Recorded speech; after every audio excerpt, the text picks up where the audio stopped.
নমস্কার, কলকাতা টিভি ডিজিটালে আপনাদের সকলকে স্বাগত জানাই।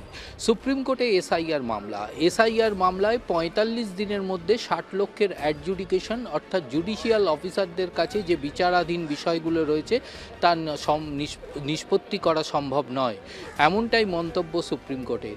তবে সুপ্রিম কোর্টের কাছে বিভিন্ন আবেদন জানানো হয় আবেদনকারীদের তরফ থেকে। ইতিমধ্যে অতিরিক্ত তালিকা প্রকাশ করা হয়েছে, কিন্তু অতিরিক্ত তালিকায় কতজনের নাম বাদ গেছে তা এখনও সঠিক নয়।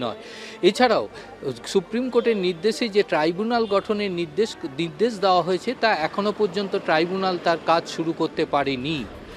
এরপরেও আবেদনকারীদের পক্ষ থেকে অভিযোগ করা হয় যে যেভাবে ট্রাইব্যুনাল বিচারাধীন বিষয়গুলির কাজ এগোচ্ছে তাতে নির্বাচনের আগে তা কখনোই সম্পন্ন হওয়া সম্ভব নয়।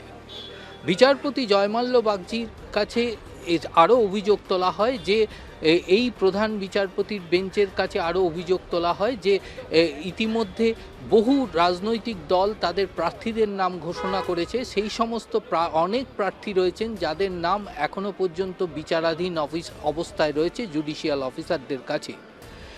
বিচারপতি জয়মাল্য বাগচি এর প্রেক্ষিতে বলেন যে অবিলম্বে যে সমস্ত রেকগনাইজড পার্টি রয়েছে তাদেরকে অবিলম্বে তাদের নাম নিষ্পত্তি করতে হবে জুডিশিয়াল অফিসারদের।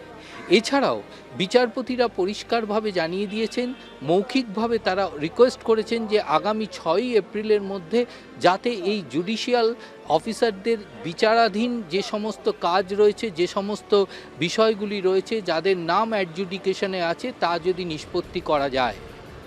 পাশাপাশি মন্তব্য করেছেন সুপ্রিম কোর্ট যে নির্বাচন কমিশন এবং অন্যান্যদেরকে, প্রশাসনকে প্রধান বিচারপতি, কলকাতা হাইকোর্টের প্রধান বিচারপতির সঙ্গে সমন্বয় সাধন করে ট্রাইব্যুনালের কাজ অবিলম্বে শুরু করতে হবে।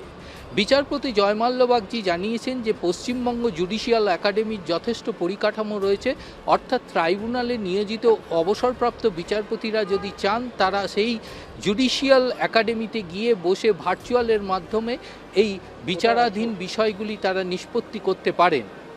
অপরদিকে কমিশনের পক্ষ থেকে আদালতে জানানো হয় যে অবসরপ্রাপ্ত বিচারপতিরা প্রয়োজনে তারা তাদের চেম্বার থেকে বা কমিশনের যেসব নির্ধারিত অফিস থেকে তারা সেই কাজ করতে পারেন।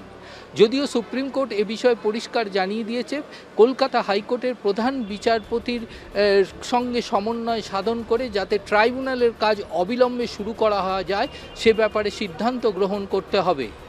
যে সমস্ত এলাকায় আগে নির্বাচন রয়েছে তা সেখানকার বিচারাধীন যে সমস্ত জুডিশিয়াল অফিসারদের কাছে বিচারাধীন নামের বিষয়গুলি রয়েছে তা আগে নিষ্পত্তি করার কথা সুপ্রিম কোর্ট জানিয়েছে।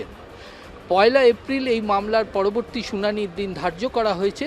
ওই দিনকে সুপ্রিম কোর্ট এই অগ্রগতি কতটা এসআইআর অগ্রগতি হয়েছে এবং জুডিশিয়াল অফিসারদের কাছে কতটা নিষ্পত্তি হয়েছে তা বিষয়ে রিপোর্ট নেবেন।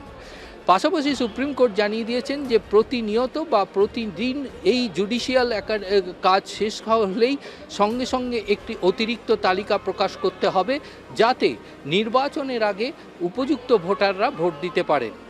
ক্যামেরায় অরিন্দম ভদ্রের সঙ্গে পীযূষ কান্তি নাগ, কলকাতা টিভি।